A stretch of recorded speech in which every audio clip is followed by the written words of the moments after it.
विद्या plus के platform से आप सभी हिंदी श्रोताओं का बहुत बहुत स्वागत। जैसा कि अपना क्रम चल रहा है, पिछले सत्र में हम लोगों ने संज्ञा के ऊपर चर्चा की थी। आज हम संज्ञा से संबद्ध जो सर्वनाम है, विशेषण है, उस पर एक दृष्टि डालेंगे। फिर इसके बाद हम प्रश्नों के बारे में चर्चा करेंगे। तो हमारा जो सर्वनाम है वो आज का टॉपिक है, आज का शीर्षक है। तो सर्वनाम जो है,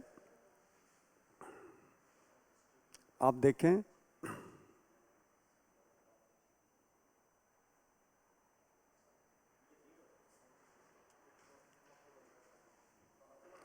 सर्वनाम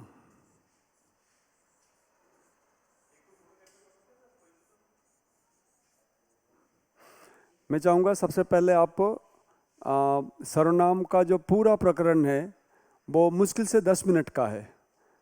अब आप उलझ जाएं, कोई दूसरे लोग उलझ जाएं तो अलग बात है, बाकी ये है कुछ नहीं, क्योंकि बहुत ही साधारण प्रकार का है।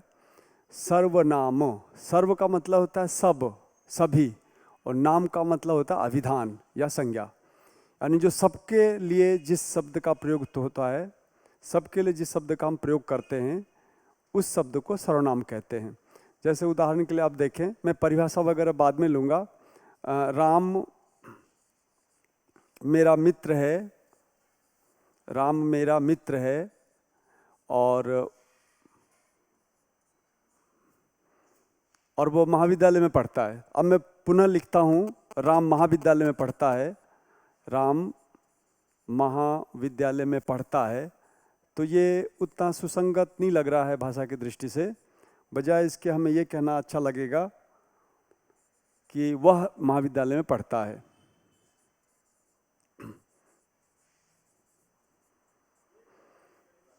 तो राम महाविद्यालय में पढ़ता है, ऐसा कहने की बजाय यदि हम ऐसा कहें कि वह महाविद्यालय में पढ़ता है तो ये ज़्यादा सही होगा। तो चलिए मैं अब राधा को लेता हूँ। राधा मेरी पड़ोसन है, राधा मेरी पड़ोसन है, और इसके लिए मैं दूसरा वाक्य ले रहा हूँ, राधा महाविद्यालय में पढ़ती है, महाविद्यालय में पढ़ती है। देखिए, एक बात बताना चाहूँगा मैं आपको, हम संज्ञा सर्वनाम विशेषण की जो बातें कर रहे हैं, ये ऐसा कुछ भी अनोखा नहीं है जिसे आपने पहले नहीं जाना है, नहीं समझा है। हम दैनंदिन के कृत्य में प्रतिदिन इन शब्दों का प्रयोग करते हैं, इन अभिधानों का हम व्यवहार करते हैं, इसलिए कोई नई बात नहीं है, केवल सिद्धांत समझना होता है। तो मैं इसके बारे में बताना चाहूँगा आपको, वो ये है कि राधा मेरी पड़ोसन है और राधा महाविद्यालय में पढ़ती है कहने की बजाय मुझे ये कहना ज़्यादा सही होगा कि वह महाविद्यालय में पढ़ती है। अब देखिए, जो वह आया और राधा के लिए जो वह शब्द आ रहा है, वह महाविद्यालय में पढ़ती है। ये जो दो वह आए, इस वह को देखेंगे कि ये वह तो आ रहा है राम के लिए और ये वह आ रहा है राधा के लिए। तो इसका नाम सर्वनाम इसलिए है क्योंकि वह राधा के लिए भी आ सकता है, वह मोहन के लिए भी आ सकता है, वह राम के लिए भी आ सकता है, वह पत्थर के लिए भी आ सकता है, वह टेबल के लिए भी आ सकता है, वह पंखे के लिए भी आ सकता है, वह मोबाइल के लिए भी आ सकता है, मशीन के लिए भी आ सकता है, वह मशीन वगैरह, इस तरह से। तो इस प्रकार जो नाम बताया हमने, सर्वनाम, सभी का नाम, यानी जो संज्ञा शब्द हैं उनके स्थान पर जब हम जिन शब्दों का प्रयोग करते हैं उन्हें सर्वनाम कहा जाता है। ये अवधारणात्मक बात है, इसे ध्यान रख करके। पर अवधारणा से संबंधित प्रश्न हमेशा 2-3 तरह के पूछे जाते हैं। एक अवधारणा से संबंधित, एक केवल तथ्यात्मक प्रश्न होते हैं, सर्वनाम कितने प्रकार के हैं, सर्वनाम की परिभाषा क्या है, और तीसरा प्रश्न होता है तुलनात्मक, कि संज्ञा से सर्वनाम का क्या संबंध है, या संज्ञा का विशेषण से क्या संबंध है, सर्वनाम का विशेषण के क्या संबंध है। इस तरह के प्रश्न आते हैं। अब आप देखेंगे, मैं एक और वाक्य ले रहा हूँ, वह लड़का पढ़ रहा है। मैं अभी बात जो करने जा रहा हूँ वो सारा का सारा जो हमारा ये डिस्कशन है, वह लड़का वो संप्रत्यय से संबंधित है, अवधारणा से संबंधित है। वह लड़का, और दूसरा वाक्य ले रहा हूँ मैं, वह जा रहा है। देखिए मैं यहाँ पे पूर्ण विराम लगा रहा हूँ, ये रहा वह लड़का आया, ऐसा मैंने एक वाक्य लिया, ठीक है। वह लड़का आया और दूसरा वाक्य लिखा वह जा रहा है। यहाँ जो वह है, जैसा भी देखा था आपने, वह जो है राम के लिए भी है, वह राधा के लिए भी है। इस तरह से यहाँ जो वह है, यहाँ वह है, वह जा रहा में जो वह है, ये भी वह है। लेकिन जहाँ तक अवधारणा की बात है, यहाँ पर वह विशेषण है और यहाँ वाला जो वह है वो सर्वनाम है। यही प्रश्न बच्चों को परेशान करता है कि साहब वह तो हमने सर्वनाम सुना था, तो ये वह विशेषण कैसे हो गया। तो वास्तव में ये विशेषण है और ये सर्वनाम है। तो इस तरह के जो प्रश्न बनते हैं वो हमें ठीक से जानने की आवश्यकता है। मैं आगे बढ़ता हूँ और इसके बारे में आपको स्पष्ट करता हूँ, इसलिए इसको जान लेना बहुत आवश्यक है। मैं उदाहरण ले रहा हूँ, सर्वनाम से संबंधित पूरा तथ्य आपके सामने रखूँगा। सर्वनाम, तो सबसे पहले परिभाषा आ गई कि भाई परिभाषा क्या है। जैसा कि आपने देखा, संज्ञा के बदले जिस शब्द का प्रयोग किया जाता है वह सर्वनाम होता है। क्या है परिभाषा? संज्ञा के बदले, संज्ञा के स्थान पर। हमारी परिभाषा बनेगी संज्ञा के स्थान पर, संज्ञा के स्थान पर जिस शब्दांश का प्रयोग होता है, जिस शब्दांश का प्रयोग होता है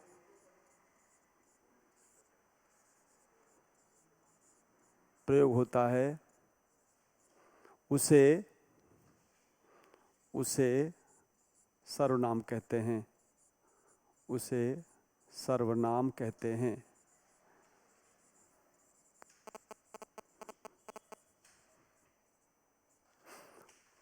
ये परिभाषा की बात हो गई और हम इसके विभेद पे आते हैं। भेद पे आएं तो ये कुल 11 प्रकार के हैं।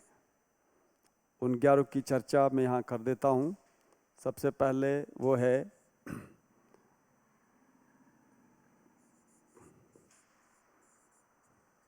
पुरुषवाचक,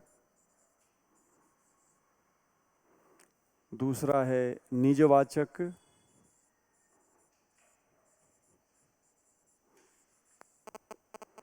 तीसरा है निश्चयवाचक,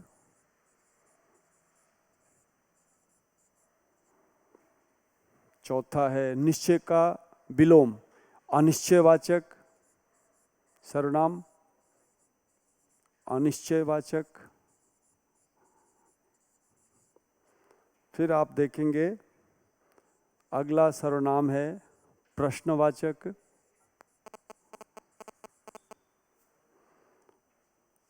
प्रश्नवाचक के अनंतर जिसका नाम आ रहा वो है संबंधवाचक, संबंधवाचक। तो पुरुषवाचक में ये 2 हैं, पुरुषवाचक में 2 सर्वनाम आते हैं। निजवाचक में 1 सर्वनाम आता है, 1।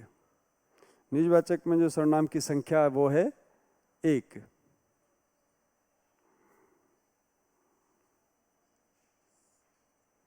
निजवाचक के सर्वनाम की संख्या है 1। इसी तरह से आप निश्चयवाचक में आते हैं तो यहाँ पर संख्या है 2। अनिश्चयवाचक की संख्या है 2 और प्रश्नवाचक की संख्या है 2 और संबंधवाचक की संख्या है 2। अब इसको गिन लेते हैं तो हम पाएंगे 2, 2, 4, 2, 6, 2, 8, 2, 10 और 11। इस प्रकार से 11 बनते हैं। तो देखिए कुछ तो तथ्यात्मक प्रश्न पूछे जाते हैं कि कुल कितने हैं, क्या हैं। तो इसके भेद तो ये हैं तो भेद के जो विभेद हैं वो 11 हैं। तो 6 और 11 आपको याद रखना है। एक तो ये। अब इसका एक एक का विस्तृत विवरण क्या है, कैसे है, क्योंकि जैसा भी मैंने बताया आपको कि वह जा रहा है, वह जा रहा है, और वह छात्र जा रहा है। ठीक है।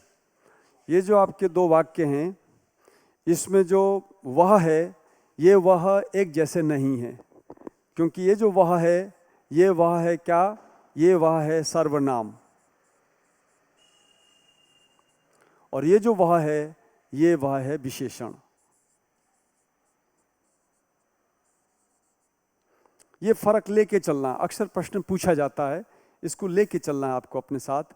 तो पहले मैंने इन विभेदों को लिया, अब इन विभेदों के बाद बारी बारी से इन सब की चर्चा मैं यहाँ करता हूँ। सबसे पहले हमारा पहला सर्वनाम है पुरुषवाचक, है ना? पुरुषवाचक सर्वनाम, पुरुषवाचक सर्वनाम। पुरुषवाचक सर्वनाम में 1 नंबर आता है मैं का, और दूसरा नंबर आता है तू का। मैं और तू, ये इस तरह से, जैसे कि आपने देखा अभी जो निजवाचक सर्वनाम है, निजवाचक, मैं पहले इसका विस्तृत विवरण दे दूं, फिर हम इसके बारे में समझेंगे। निजवाचक सर्वनाम है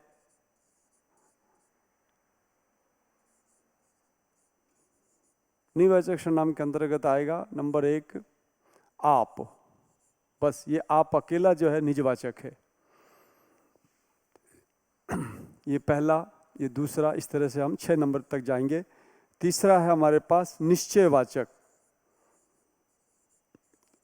निश्चयवाचक सर्वनाम, निश्चयवाचक सर्वनाम। तो निश्चयवाचक सर्वनाम में आपका आता है नंबर 1 यह,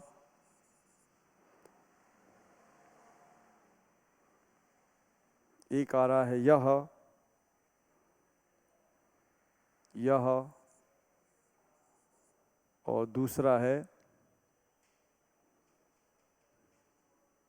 1 2,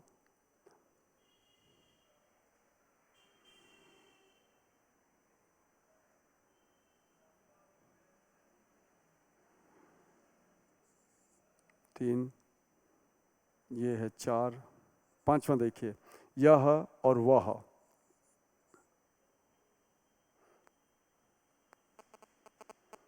यह और 5 नंबर वह। इसी तरह से इसका विलोम जो अनिश्चयवाचक है, उसके विषय में यदि हम विचार करते हैं तो हम पाते हैं कि अनिश्चयवाचक सर्वनाम वे सर्वनाम होते हैं जो वास्तव में अनिश्चित संख्या का बोध कराते हैं। तो इसका जो उदाहरण है आप देखें, कुछ और कोई, कुछ और कोई, ये आपके अनिश्चयवाचक के विभेद हैं।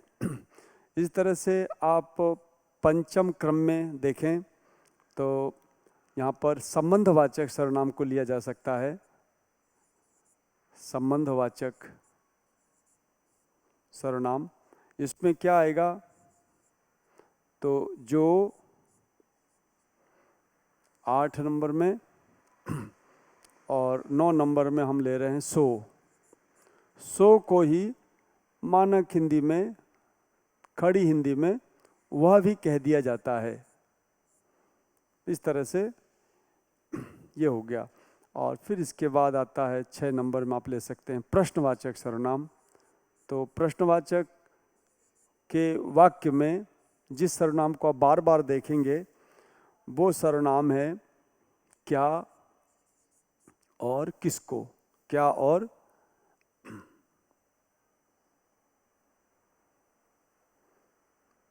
क्या है, और यहाँ पे ये नंबर हो गया आपका, इसका नंबर कैसे लिखा जाए यहाँ पे।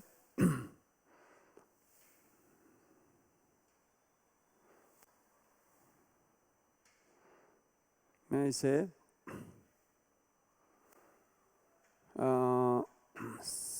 प्रश्नवाचक है ना, प्रश्नवाचक है। इसमें 10 नंबर में हम ले रहे हैं क्या, और 11 नंबर हम लेना चाहेंगे कौन। हम सभी हिंदी भाषी होने के कारण इसके प्रयोग से अनभिज्ञ नहीं हैं। हम सब इस तरह से जानते हैं, अभिज्ञ हैं इसके बारे में कि ये शब्द कैसे कैसे कब कब प्रयोग होता है। केवल आपको ध्यान देने की बात ये है, ये जो सो है, सो का एक और रूप है, सो का एक और रूप है वह। क्योंकि मानक हिंदी में जो बाद की विकसित होने वाली हिंदी थी, उसमें वह सो के स्थान पे आने लग गया। और कविता वाली जो हिंदी है, तो कविताओं में हमने हर जगह सो वगैरह का प्रयोग किया है। जो जागत है, जो सोवत है वो खोवत है, जो जागत है सो पावत है। पुरानी कविता है, जो जागत है सो पावत है, तो सो पावत है, सो जो है वह के रूप में आया है। इसका यदि हम खड़ी बोली में प्रयोग करें तो ऐसा होगा, जो जगता है वह पाता है। जैसे आप लोग जग रहे हैं, आप बढ़िया हिंदी की तलाश करके हिंदी पढ़ रहे हैं तो आप जग रहे हैं, इसलिए आपको प्राप्त होगा, आपको हिंदी में पूर्णांक मिलेगा यदि आपने ठीक से सबका मनन, निधिध्यासन और अध्ययन कर लिया, तो अभ्यास कर लिया। तो इस प्रकार से जो सो का ये अंतर है। तो आप इसका स्क्रीनशॉट ले लें, ध्यान रखें, इससे एक प्रश्न बनता है। इसके बाद जो है, हम इनका वाक्य में प्रयोग कैसे होता है, बहुत ही इंटरेस्टिंग टॉपिक है ये देखा जाए तो। जैसा मैंने पहले भी बताया था आपको, हमारी भूमिका माँ की तरह है। परीक्षक कहाँ कहाँ कैसे कैसे पलटे खाएगा और कैसे हमें इसे संभालना है, कैसे उन्हें देखना है, इन सब को मैं बताऊंगा कि वो कहाँ कहाँ किस प्रकार से खुश होगा, कैसे वो पूर्णांक देगा, इसकी जानकारी माँ बेहतर जानती है। ठीक उसी प्रकार हम भी परीक्षक के विषय में अच्छी तरह समझते हैं कि कहाँ से कैसे प्रश्न बनाएंगे वो। तो इसको हम लोग अभी देखते हैं, और इसके बाद हमारा जो क्रम आएगा वो वाक्य में प्रयोग का आएगा। तो देखिए, पुरुषवाचक सर्वनाम में जो मैं है, इस मैं का ये हो गए कुल 11, लेकिन इस मैं की बहुत सारी विकृतियां हैं। जैसे मैं का बहुवचन हम होता है, यह हमें ध्यान रखना है। तू का बहुवचन तुम होता है, यह हमें ध्यान रखना है। इसके साथ साथ तुम का तेरा भी होता है, तुम का तुझे भी होता है ना। ये सारी उनकी विकृतियां हैं, जो इसके विकार हैं। इस पे हम बाद में फोकस करेंगे, डालेंगे, ध्यान करेंगे। आप जो है ये कैसे होगा, कहाँ कहाँ पर ये निजवाचक होगा और कब नहीं होगा, इसकी चर्चा भी मैं करके आपको समझाऊंगा। यह जो है, यह का बहुवचन ये होता है, ये सब पास वाली चीज़ के लिए यह बोला जाता है। और वह दूर की वस्तु के लिए वह होता है। बहुवचन बोलना हो तो हम वे बोलते हैं, ये ध्यान रखिए। और इस वह का वे का बहुत सारे रूप बनते हैं। जैसे देखिए, उसे, उससे, उसका, इस तरह की जो चीज़ें हैं ना, ये सारी चीज़ें किस में आ रही हैं? ये सब वह की विकृतियां हैं, वह की विभक्तियां हैं, वह के अन्य दूसरे रूप हैं। तो उसे भी ध्यान रखना। लेकिन मूल देखा जाए, देखिए दूध एक है और दूध से न जाने कितनी मिठाइयाँ बनाई जाती हैं, लेकिन दूध तो एक है ना। इस प्रकार जो आपके सर्वनाम है वो कुल 11 हैं। इस 11 से कई प्रकार के 50 प्रकार के सर्वनाम बनते हैं, जो कभी कर्म को कहते हैं, कभी कर्ण को कहते हैं, कभी संबंध को कहते हैं। जैसा वक्ता को अभिष्ट होता है उसके अनुसार इसका प्रयोग किया जाता है। हमें संबंध सूचक वह कहना है तो हम बोलेंगे उसका। हमें स्त्रीलिंग में संबंध सूचक बोलना है तो हम बोलेंगे उसकी। हमें यदि कर्म वाला मैं कहना हो, कर्म वाला मैं कहना, तो मैं कहूँगा मुझे। और यदि संबंध वाला मैं कहना हो तो हम बोलेंगे मेरा। इस प्रकार से इसके विविध रूप हैं जो हम आए दिन इसका प्रयोग करते हैं। इसकी चर्चा मैं अभी करूँगा, बताऊँगा सबको, लेकिन अभी आपको ये बेसिक बात जाननी है कि ये कैसे करके ये इनके विभेद बनते हैं और कैसे कैसे इसके उपयोग हो सकते हैं। अब देखेंगे यह कब बनेगा, वह कब बनेगा, बहुत सारे जैसे मैंने कुछ लिखे हैं, अभी मैंने कुछ लिखा है, इसकी विस्तृत चर्चा, विस्तृत ब्यौरा, विस्तृत विवरण हम बोर्ड पे लेंगे, बताएंगे आपको। कुछ का रूप नहीं बनता है, कुछ इसी रूप में रहता है, कोई इसी रूप में रहता है। जो का रूप बनता है, जो का आप देखेंगे, जो का जिसे, जिसका वगैरह बहुत सारे रूप जो का बन सकता है। सो का भी जैसा मैंने बताया, वह के रूप में उसे, उसका आदि बहुत सारे रूप इसके बनते हैं। जो मूल रूप है उसे हमने कोष्ठक में नहीं रखा है, जो मूल रूप है उसे हमने कोष्ठक में नहीं रखा है, जो दूसरा रूप है उसको हमने कोष्ठक में डाला है। आपको ध्यान रखना है, कोष्ठक वाला मूल रूप नहीं है, जो बिना कोष्ठक का है, जिसे मैं रेखांकित कर रहा हूँ, ये मूल रूप है सर्वनाम का, इससे आपको परिचित होना है। ये देखिए, आप काउंट करके देखिए ये कितने हैं, इसे आपको ध्यान रखना है। जो, सो, क्या और कित, कौन। इसमें से दो सर्वनाम ऐसे हैं जो केवल एक ही हैं, जैसे निजवाचक सर्वनाम एक है, एक, ये केवल निजवाचक जो है केवल एक ही है, बाकी जो सर्वनाम है वो दो दो के ग्रुप में है, दो दो के समूह में है, ये ध्यान रखना है। और इसके मनन के बाद मैं अगले पृष्ठ पे आता हूँ। यहाँ पर मैं बताना चाहूँगा जो वाक्य में प्रयोग है, जैसे पहला प्रयोग मैं ले रहा हूँ एक वचन का, मैं पढ़ रहा हूँ। यहाँ जो मैं है ये कौन सा सर्वनाम है, ये पुरुषवाचक सर्वनाम है। पुरुषवाचक सर्वनाम के रूप में मैं का प्रयोग है। इसका दूसरा प्रयोग होगा, तू पढ़ रहा है, तू पढ़ता है। ये जो वाक्य हैं, जो तू है, ये भी निजवाचक पुरुषवाचक सर्वनाम है। दूसरा हमने लिया आप का प्रयोग, देखिए आप,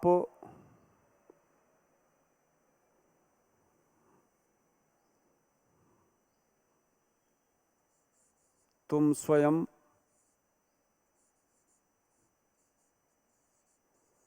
तुम स्वयं इसे करो। आपने किसी को आदेश दिया। दूसरा, तू खुद इसे कर, ऐसा किसी से कहा जो आपसे छोटा है। फिर आपने कहा तुम स्वतः इसे करो।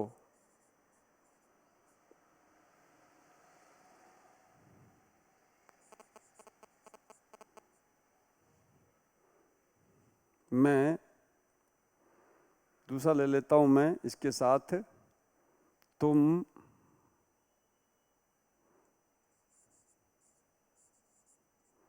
अपने आप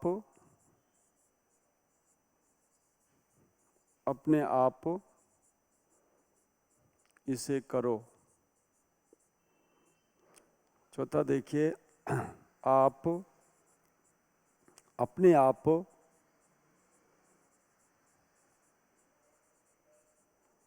इसे कीजिए।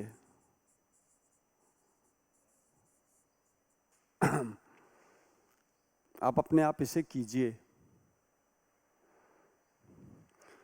तो हमने अभी चर्चा की थी कि जो आप है वो आप निजवाचक सर्वनाम है, वो आप निजवाचक सर्वनाम है। तो यहाँ पे किस आप को निजवाचक माना जाए, क्योंकि आप हमारे पास दो है, एक तो ये वाला आप है और एक ये वाला आप है। तो कौन सा है, क्योंकि इसकी पृष्ठभूमि अलग है, इसकी पृष्ठभूमि अलग है, इसका अर्थ कुछ और है, इसका अर्थ कुछ और है। देखा जाए तो ये जो आप है, इसी आप की तरह ये भी है, इसी आप की तरह स्वतः भी है, इसी आप की तरह खुद भी है, इसी आप की तरह स्वयं भी है। मैं इसलिए कह रहा हूँ क्योंकि आप स्वयं हटा के आप यहाँ रख सकते हैं, तुम अपने आप इसे करो। देखिए ये जो आप है यहाँ पर आ गया, इसका मतलब ये जो स्वयं, खुद, स्वतः, आप और आप है, इसका काम अलग है, ये अलग रूप में आया हुआ है। और ये जो आप है, ये आप, ये कर्ता के रूप में है। देखिए ये इस वाक्य का कर्ता है, आप अपने आप इसे कीजिए। और ये जो आप है, ये कर्ता नहीं है, ये कर्ता नहीं है। तो व्याकरण के दृष्टि से बहुत अंतर आ गया। ये जो आप है, आपकी जगह आने वाला स्वतः खुद स्वयं है। एक तो ये ध्यान रखिए कि ये जो आप है यहाँ वाला, ये कर्ता नहीं है। मैं फिर से इसकी आवृत्ति कर रहा हूँ, यह कर्ता नहीं है। एक बात। दूसरी बात हम ये कहना चाह रहे हैं विशेष जोर देके कि इस आपके ही स्थान पर खुद, स्वयं, स्वतः ये लिखे जा सकते हैं और यही निजवाचक है। ये बात ध्यान रखने की है। इस प्रकार हम कह सकते हैं निजवाचक सर्वनाम वो होता है जो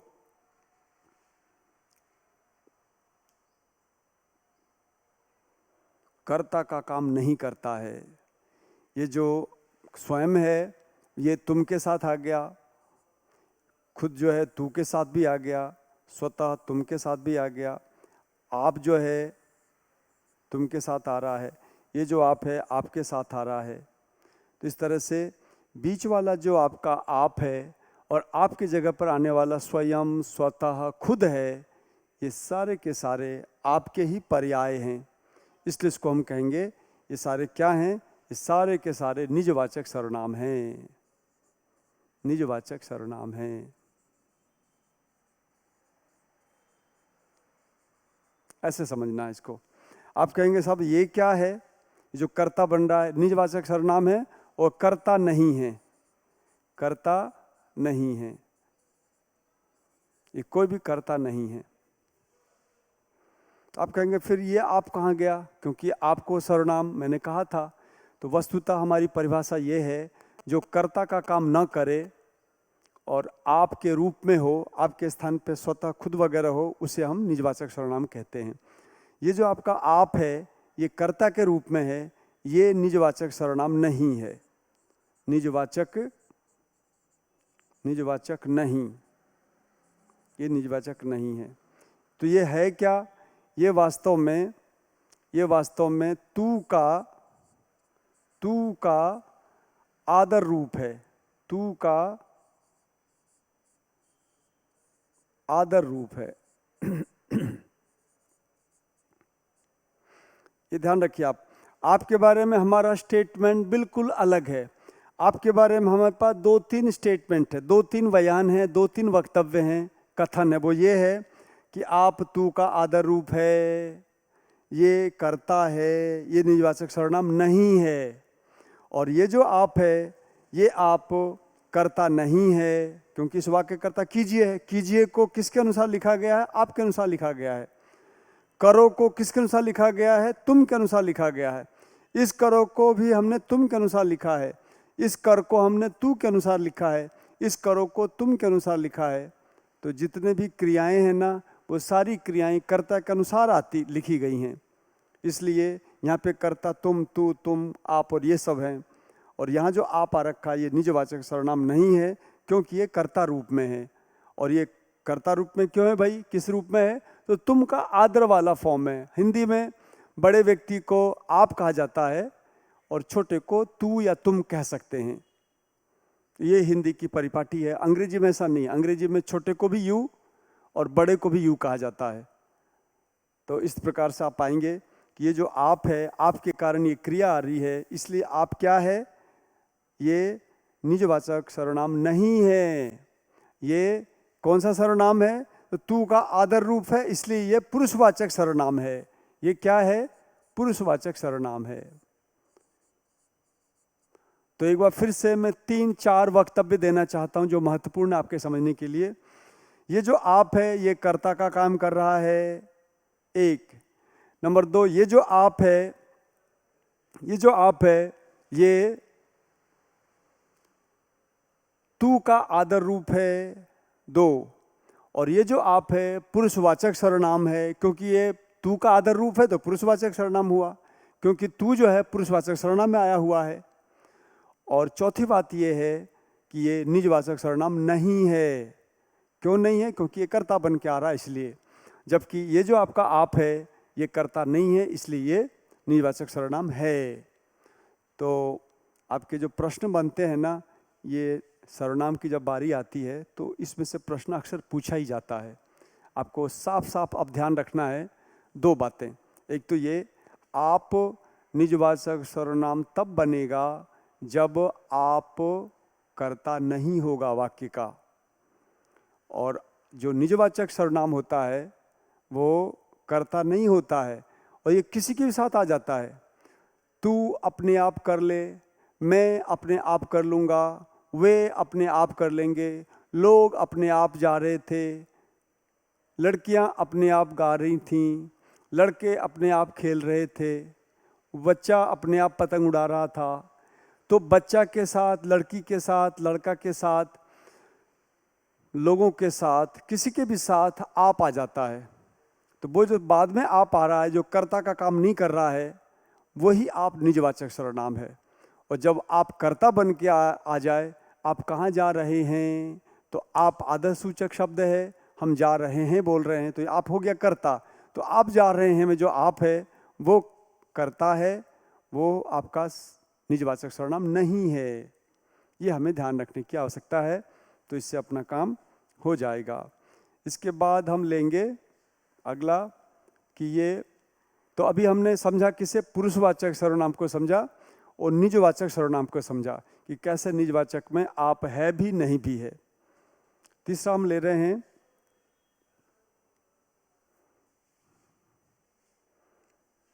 निश्चयवाचक सर्वनाम।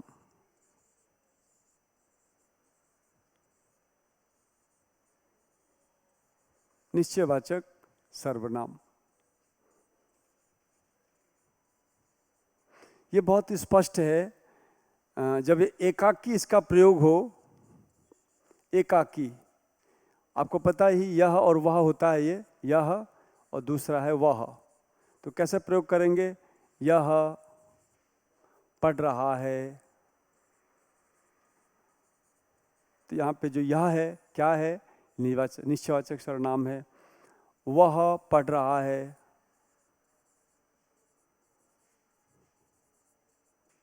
ये वह क्या है? निश्चयवाचक सर्वनाम है। कैसे है? क्योंकि जब आप यह और वह का प्रयोग करते हैं तो यह वास्तव में निश्चय करता है। जैसे हमारे सामने बहुत सारे लोग हैं, बहुत सारे विद्यार्थी हैं, उनमें से एक के विषय में यदि मैं इंगित करना चाहूँगा तो मैं, और पास में होगा वो, तो हम कहेंगे यह बालक सुबह पढ़ता है। इतने सारे बालकों में से मैंने किसी एक को इंगित किया, एक को निश्चित किया कि यह पढ़ता है, बाकियों को हमने पढ़ते हुए नहीं देखा है। ऐसे ही 10-20 बच्चों में से एक बच्चा ऐसा है जो मेरा परिचित है, तो मैं बोलूँगा वह लड़का मेरा परिचित है। इतने सारे बच्चों में से मैंने किसी एक को इंगित किया और उसको निश्चित रूप से कहा कि वो मेरा परिचित है। तो यह वह का जो प्रयोग होता है वो इसलिए निश्चयवाचक कहलाता है क्योंकि ये अन्य लोगों से, अन्य समकक्ष वस्तुओं से, पदार्थों से उसको पृथक करता है, निश्चित करता है कि यह और वह। तो दूर वाले के लिए वह और पास वाले के लिए यह का प्रयोग होता है, तो इसलिए इसे निश्चयवाचक सर्वनाम कहा जाता है। तो यहाँ पे स्वाद देख सकते हैं आप। अच्छा, यहाँ पर आप इससे तब भ्रांत होंगे जब आप संबंध वाले वह को देखेंगे। संबंध वाले में आप इसको ले लेता हूँ मैं, संबंध वाले को। संबंध वाला जो आपका सर्वनाम है, संबंध वाला, वो सर्वनाम वास्तव में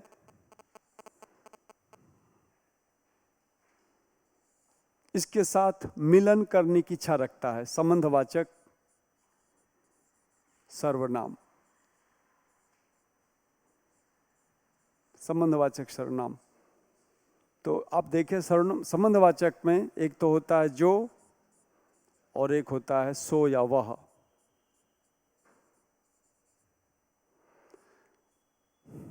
जैसे जो पढ़ेगा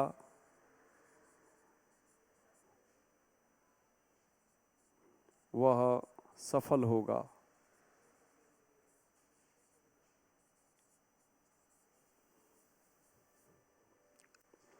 यहाँ पे जो वह शब्द है, जो शब्द है, जो शब्द का संबंध इस वह से है।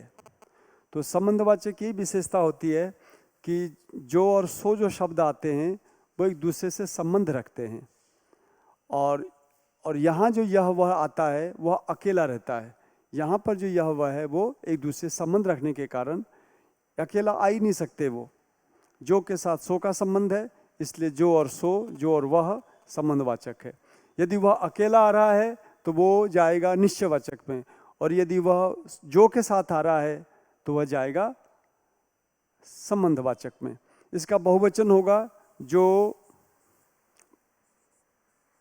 पढ़ते हैं, जो पढ़ते हैं वे सफल होते हैं, वे सफल होते हैं। तो यहाँ जो वे आया हुआ है, ये वे एक बार फिर से बहुवचन का द्योतक है। तो जो के साथ वह आ रहा है, जो के, अच्छा ये जो है ये एक वचन भी है, ये एक वचन है, और ये जो है ये बहुवचन है। लेकिन यहाँ जो वह है वो एक वचन का रूप अलग है, और जो वे है वो बहुवचन का रूप अलग है। तो ऐसा क्यों है कि ऐसा हिंदी की प्रकृति में ही है कि वो जो एक वचन बहुवचन सबके लिए यही कार्य में लिया जाता है, जबकि जब वह जो है उसका बहुवचन रूप ये होता है, और इसलिए हम इसको बहुवचन के रूप में एक वचन के रूप में बदल देते हैं। जबकि यहाँ पर हम जो को एक वचन में भी लिखते हैं, बहुवचन लिखते हैं। यह निर्भर करता है कि वाक्य कैसा है।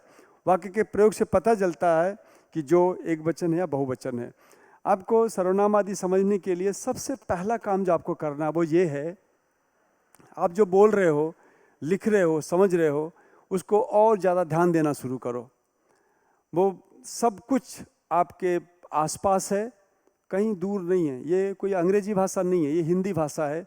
रोज़ आप इसका प्रयोग करते हो, बस खाली ध्यान देना है कि आप कब कौन सी शब्द को किस तरह से बोल रहे हैं, कर रहे हैं, वहाँ पे कौन सा प्रयोग है। क्योंकि एक ही वाक्य में एक सर्वनाम हो रहा है, दूसरा विशेषण हो रहा है, एक ये हो रहा है, दूसरा हो रहा है। तो थोड़ा सा ध्यान देंगे सब पकड़ में आ जाएगा, क्योंकि इसका रोज़ हम लोग इसका प्रयोग ही करते हैं। तो आपने देखा कैसे संबंधवाचक सर्वनाम इस तरह से आता है। इसके और भी प्रश्न आप ले सकते हो। मैं अगला लेता हूँ प्रश्नवाचक। प्रश्नवाचक जो आपका सर्वनाम है, प्रश्नवाचक, वो तो और भी ज़्यादा रोचक है। प्रश्नवाचक में एक है कौन और दूसरा है क्या। कौन और क्या, जैसे देखिए, कौन जा रहा है, कौन जा रहा है, वाक्य में प्रयोग। और यहाँ ले रहा हूं मैं क्या गिरा, वाक्य में प्रयोग। क्या वह आएगा,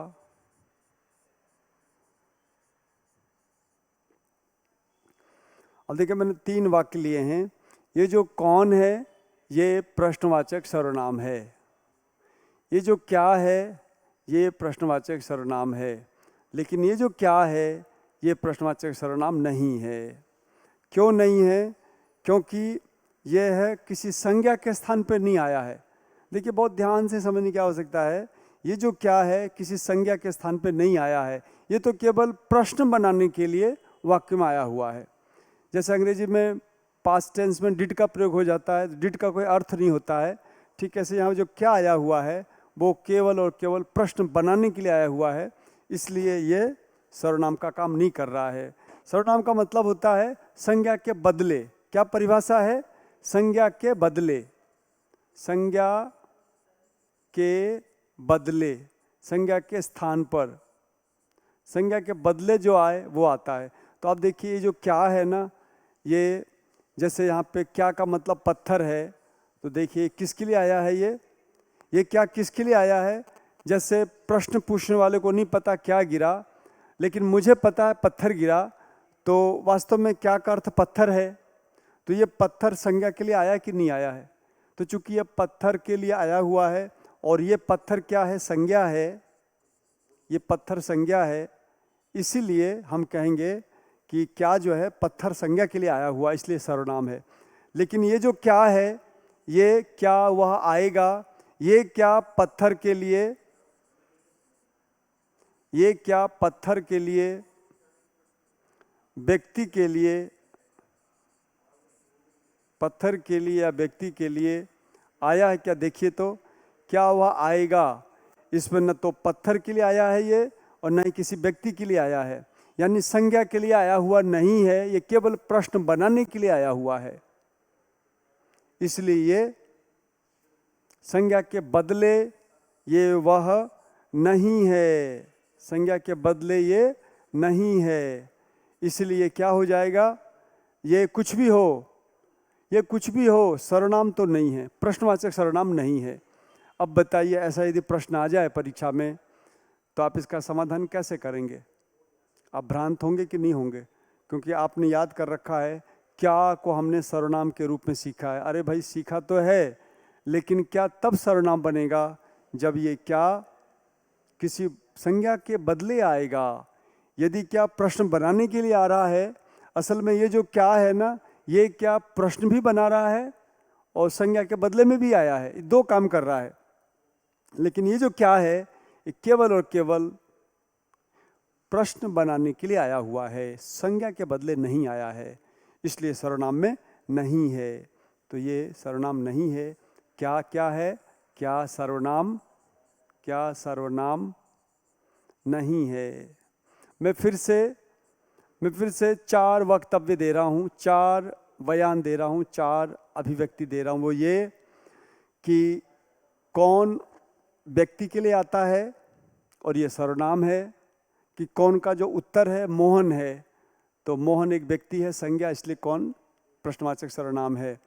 और क्या जो है किसी संज्ञा के लिए आता है, इसलिए क्या इस वाले वाक्य में क्या संज्ञा के स्थान पर आने के कारण सर्वनाम है। और आगे भी आपको ध्यान रखना है, जब किसी संज्ञा के बदले में क्या आए तभी उसे हम सर्वनाम कहते हैं। और ये जो क्या है, ये केवल प्रश्न बनाने के लिए आया हुआ है, कि संज्ञा के स्थान पर नहीं आया है, इसलिए ये क्या सर्वनाम नहीं है।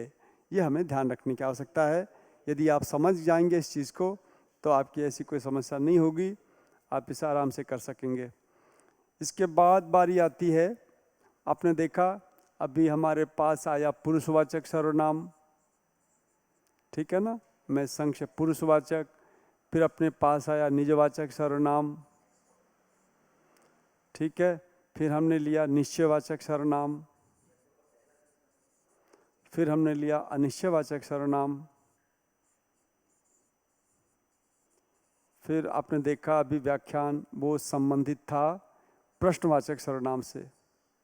प्रश्नवाचक सर्वनाम तो कुल कितने हो गए? 1 2 3 4 5 और छठा है संबंधवाचक सर्वनाम। इस तरह से हम इसका उपसंहार कर रहे हैं। 6 संबंधवाचक सर्वनाम हो गए। इन 6 में से इसमें आपने, मैं फिर से इसका उपसंहरण कर रहा हूँ, इसमें मैं और तू आया था, मैं और तू आया था, इसमें के बहुत सारे विकार हैं, उसकी चर्चा मैं बाद में करूँगा। लेकिन मूल जो दूध की तरह हमारा जो सर्वनाम है वो मैं और तू है। निजवाचक सर्वनाम में आपने देखा आप है, ये भी आप तब निजवाचक बनता है जब ये कर्ता का काम ना करे। निश्चयवाचक सर्वनाम कौन कौन से हैं? यह और वह, ये दोनों हैं। अनिश्चयवाचक कौन सा है? अनिश्चयवाचक में कोई और कुछ को हमें रखना है। और प्रश्नवाचक कौन सा है? प्रश्नवाचक में कौन व्यक्ति के लिए और क्या वस्तुवादी के लिए हम प्रयोग में लेते हैं।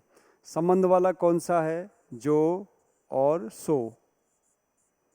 सो का ही एक सुधरा हुआ रूप है मानक हिंदी में, वो है वह। तो इस तरह से ये पूरे रूप हैं। हमें पहचानने की आवश्यकता है कि ये आप, जैसा मैंने बताया पहले, ये आपको बहुत सावधानी से पहचानने की जरूरत। जो आपको भ्रांत करेगा वो है संबंधवाचक, जो भ्रांत करेगा ध्यान रखना वो है ये। और एक क्या भी है जिसके बारे में चर्चा की मैंने, एक आप है। ये जो तीन सर्वनाम हैं ये अक्सर बच्चे भ्रांत होते हैं इसमें। आपको ध्यान ही रखना है, जब ये दोनों आएंगे तभी ये सो या वह संबंध होगा। यदि अकेला आएगा तो ये निजवाचक में जाएगा, इसमें निश्चयवाचक में जाएगा।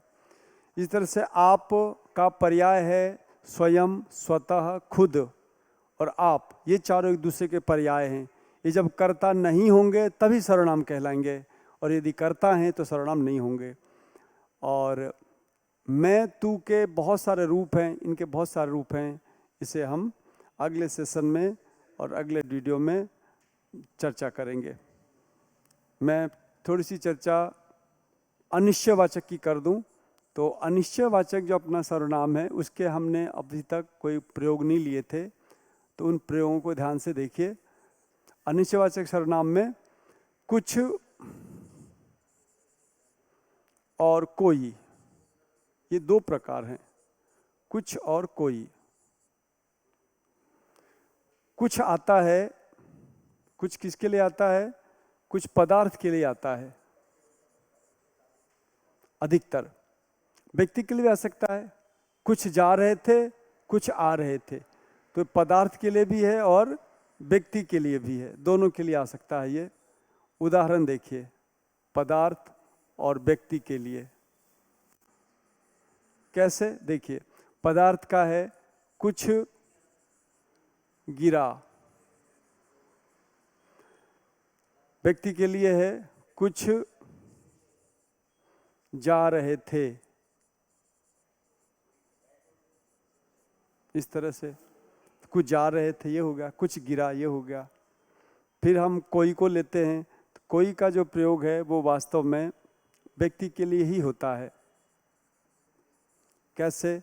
देखिए, कोई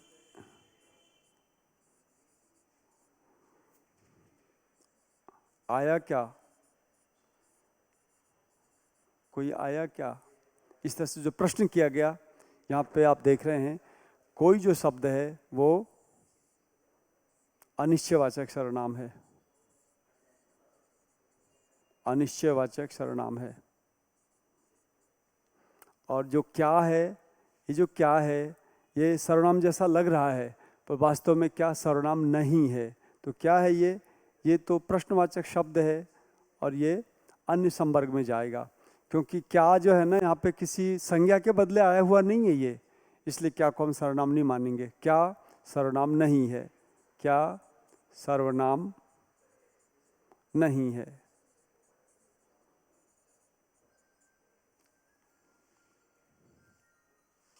तो इस प्रकार से कुछ कोई के बारे में आप देख सकते हैं। तो जो अनिश्चयवाचक संज्ञा है, उस अनिश्चयवाचक संज्ञा के लिए कुछ का प्रयोग होता है। ये जो कुछ है ये वस्तु के लिए भी है और व्यक्ति के लिए भी है। लेकिन जो कोई जो संज्ञा शब्द, सर्वनाम शब्द है, इसका प्रयोग हम व्यक्ति विशेष के लिए करते हैं, इसलिए इसका प्रयोग हम इसको रिस्ट्रिक्ट करते हैं और सीमित रखते हैं इसको। तो इस प्रकार से आप पाएंगे मैं सर्वनाम जो है सर्वनाम के विभिन्न रूप। अगला मैं ले रहा हूँ सर्वनाम के विभिन्न रूप।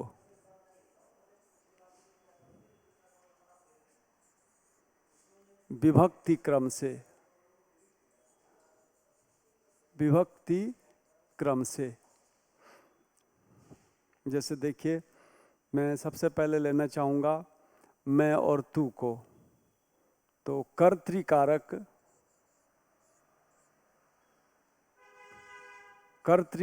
का रूप है,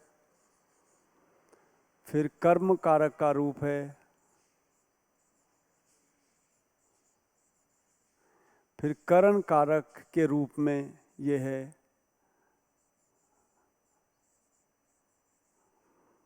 करण कारक के रूप में ये आ सकता है, कर्म कारक के रूप में आ सकता है। तो मैं इसे कर्म कारक, करण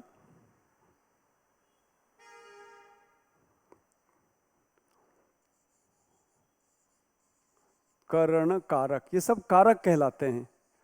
ये सारे के सारे अलग अलग नाम है इनका। कर्तृ, कर्म, करण, संप्रदान है ना, संप्रदान कारक, संप्रदान कारक, अपादान कारक, संबंध कारक,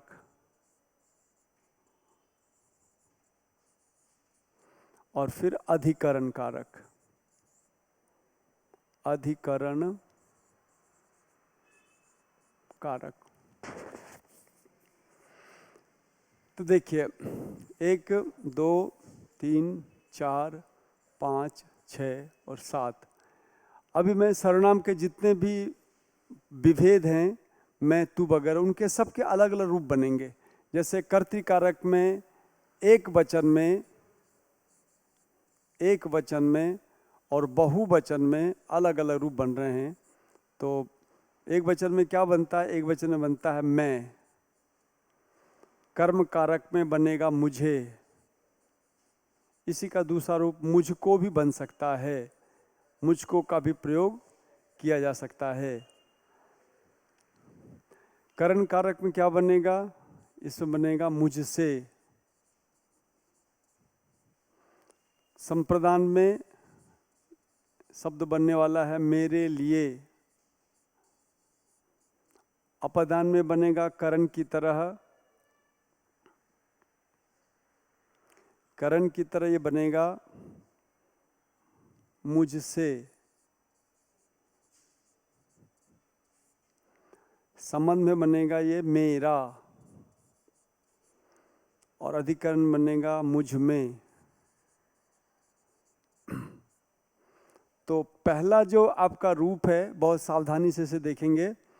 अब जब बहुवचन पे आते हैं तो बहुवचन में आपको पता होगा इसका रूप हम बनता है, हम। और हम का जो आप कर्तृ रूप, करण रूप, संप्रदान रूप, संबंध रूप आप देखेंगे तो वो वही बनता है जिसकी आप कल्पना कर रहे थे। वो ये है हमें या हमको। ठीक है, यहाँ बनेगा हमसे, यहाँ बनेगा हमारे लिए, यहाँ बन रहा है पुनः हमसे, यहाँ पे बनने वाला है ये हमारा, मेरी और मेरे। इसी तरह से इसका बनेगा हमारा, हमारी, हमारे। और यहाँ बनने वाला है हम में।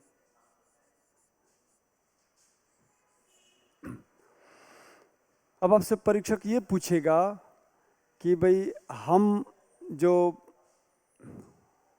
सर्वनाम प्रथम पुरुष का जो रूप है, जो पुरुषवाचक सर्वनाम है, इस पुरुषवाचक सर्वनाम में कर्म वाला रूप कौन सा है? तो पुरुषवाचक सर्वनाम में बहुवचन में कर्म वाला रूप ये है। पुरुषवाचक सर्वनाम मैं का कर्म वाला रूप एक वचन का ये है। तो ये ध्यान से आपको सब चीज़ें गौर से ध्यान रखने की है। जो जो बता रखे इसके प्रत्येक के प्रश्न बनते हैं। 1 2 3 4 5 6 7 7 दूनी 14, 14 प्रश्न आपके यहाँ से बन सकते हैं। यदि आपने इसको ठीक से नहीं समझा है, प्रैक्टिस नहीं की है, तो प्रश्न आपका छूट सकता है। तो हमें ध्यान रखना है, पुरुषवाचक सर्वनाम की जब बात आई तो सारे पुरुषवाचक को हमने इस रूप में लिखा है। ये पुरुषवाचक सर्वनाम के विषय में इतनी जानकारी है। अब इसी में तू भी आता, आपको पता है तू भी है, तो तू के लिए हम क्या करेंगे, तो तू को ले लेते हैं। एक वचन तो है तू और बहुवचन क्या है, तुम। ये बहुत विशेष बात है, क्योंकि लोग जो हैं तुमको एक वचन मान सकते हैं, तो आप इसे एक वचन मानने की भूल ना करें। हालांकि तुम का प्रयोग एक वचन में हो जाता है अंग्रेजी के प्रभाव के कारण, पर वास्तव में एक वचन के लिए तू और बहुवचन के लिए तुम का प्रयोग होता है। तो इस प्रकार आप तुम को ले लें और इसके साथ चलें, तो ये बनेगा, कर्म में क्या बनेगा, कर्म बनेगा तुझे, कर्म में बनेगा तुझसे, है ना, और संप्रदान में बनेगा या तेरे लिए, तेरे लिए। अपादान में बनने वाला है ये तुझसे। आप देखेंगे तृतीया का यानी करण का और अपादान का एक जैसा बनता है, लेकिन अर्थ में दोनों में पार्थक्य होता है। और संबंध में बनेगा इसका तेरा, और अधिकरण में बनने वाला है ये तुझ में, तुझ में। तो एक वचन का बना। इसी तरह से तुम जो बहुवचन है इसका हम ले सकते हैं तुम्हें। ये देखिए तुम्हें, बिंदी आएगी यहाँ पे, फिर तुमसे, ये अगला ले रहे हैं हम,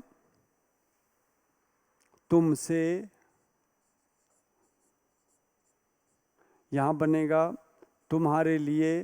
देखिए सुनने में ऐसा लगता है तुम्हारे लिए एक वचन है, पर हिंदी में व्यवस्था है कि तेरे लिए तो एक वचन है और तुम्हारे लिए बहुवचन है। तुझसे का बहुवचन क्या होगा, तुमसे।